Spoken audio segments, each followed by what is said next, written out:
Hello again, you're watching Al Jazeera. Here's a reminder of our top stories this hour.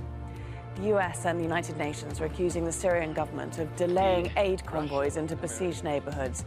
Aid trucks remain stranded in spite of a ceasefire that's entered its fourth day.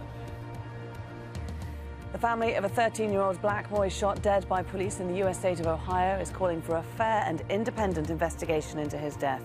Police say Tyree King was shot multiple times after pulling out what turned out to be a toy gun. And US Democratic presidential candidate Hillary Clinton is back on the campaign trail. She had taken some time out to recover from pneumonia after nearly collapsing at an event on Sunday. I have to say it's great. Well, the US presidential election has never been a friendly contest, but over the past few weeks it's been getting even more personal. And each candidate has been trying to appear more honest than their rival.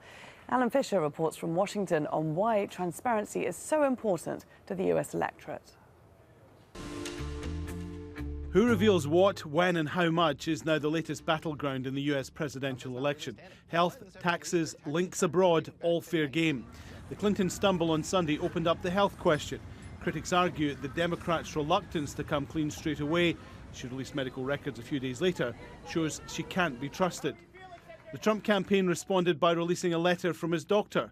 There's not a lot of detail, a one-page summary, which concludes Mr. Trump is in excellent physical condition. The candidates' foundations are also under the microscope. Clinton's for its foreign donors, while Trump's charity is facing an investigation over payments made to political campaigns. New York's Attorney General, a Democrat, says the timing isn't political. It would be incredibly unusual if there were allegations of impropriety by a nonprofit and we didn't investigate. Since the time of Richard Nixon, presidential candidates have released their tax returns. This year, Hillary Clinton released hers. Donald Trump hasn't and said he won't. And a cover story in Newsweek magazine has examined Donald Trump's international businesses, suggesting there may be a conflict of interest if he won the election. The Sunlight Foundation calls for more transparency in politics, and it says those chasing the presidency should be under most pressure to be open and honest. The presidency is too important, and there are too many potentials for conflict of interest, so we deserve a thorough and full vetting of our candidates, and that includes tax returns, financial information, as well as donor information to their campaigns. Transparency isn't a side issue. People often cast their vote on how much they know about each candidate. The longer they delay releasing important information makes them look as if they're hiding something. It's all part of the voters' vetting process, making sure that when a candidate gets to the White House, there can be no surprises. Alan Fisher, Al Jazeera, Washington. Peter Mathews is Professor of Political Science at Cypress College and is a Democratic commentator. He joins us from Los Angeles. Thanks for being with us.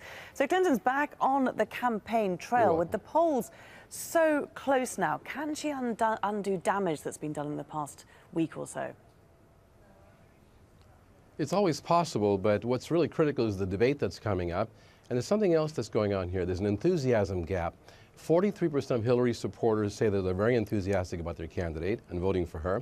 50% of Donald Trump's supporters say that they are enthusiastic about their candidate. So that can make a difference on Election Day.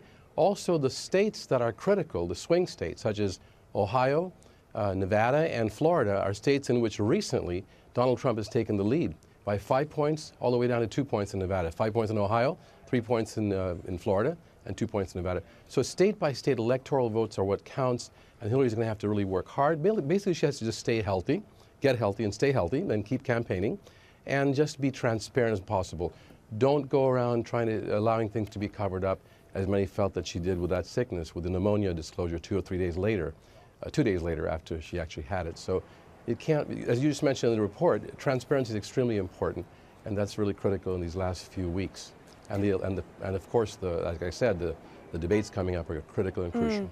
It's interesting that the gap has been closed so much because we've also seen a number of negative revelations about Trump recently, not least this investigation into his foundation over supposed phantom charitable donations. But they don't seem to make as much of a splash as anything that's hit at Clinton, for example, her pneumonia. I know, it's just amazing that they would focus on that so much more than the fact that Trump gave $25,000 to Pam Bondi, who is the Attorney General of Florida, and then she held off on an investigation that she'd started to do on his Trump University. So that was a possible influence there, pay to play. We don't know. That should be investigated fully, and there's several other events. But you see, with Hillary Clinton, it seemed that here comes so many events, one after the other, from the email scandal to now the illness, and also before that there were other events that had to be cleared up, the Clinton Foundation. All these things seem to just keep adding up, and the media is focused only on that. Now they're going to pick up on Trump, because initially they felt Trump was not able to win this. They thought he was more or less a joke and an entertainer, in the primaries especially. And now they're taking him seriously, and now he'll be under greater scrutiny, I do believe, especially when the debates occur starting out on the 26th of September. So you do can think look for a that change in the media coverage of the election. The media coverage is going to change somewhat, because it has been extraordinarily focused on health issues over the past few days. It really has, and I don't think it'll continue to be that way anymore, because the major issues are coming up with the debates coming up, unless something happens to either of their health. I mean, after all, Donald Trump also disclosed through Dr. Oz, he had an interview that's broadcast today about his own health indicators, and they seem to come out okay. So I think that's been put behind us, unless one of them becomes ill or I can't campaign for a while for some health reason. Other than that, they're going to be focusing on foreign policy, on the domestic issues, on jobs, the economy, and even Trump is trying to steer the conversation more in that direction. Hillary's always been a good policy person, and she knows about policy. She loves to talk about policy, and Trump is now ramping that up a little bit to show you that he's not just a lightweight on policy. So it's going to be a very interesting competitive race right now. Well, and these debates that are coming up in 2 weeks' time, can they still swing voters? Yes. Absolutely, especially if you keep in mind these swing or battleground states. There are only like 5 to 6 of them that are crucial. And there, right now, the margin of victory there for one side or the other is actually only 1 or 2%, maybe 3 or 4 at the most in some states. And if there's a swing of the vote in those states by 2 or 3% margin, or even 1.5% in some states, that's it. One candidate wins over all the electoral votes from that state and will rack up the 270 votes that they need out of 538. So yes, of course, the debates. Someone who slips up on the debate statement or makes the wrong fact, or puts out a wrong fact on the debate, and he's called by the moderator, or she's called by it, or he doesn't appear to be presidential. Let's say Trump just looks too vitriolic against Hillary and starts attacking on her health. That would be the terrible thing for him to do. Or if Hillary slips up on not remembering something, but she's very sharp in debate. She's been debating all her life, basically, her political life.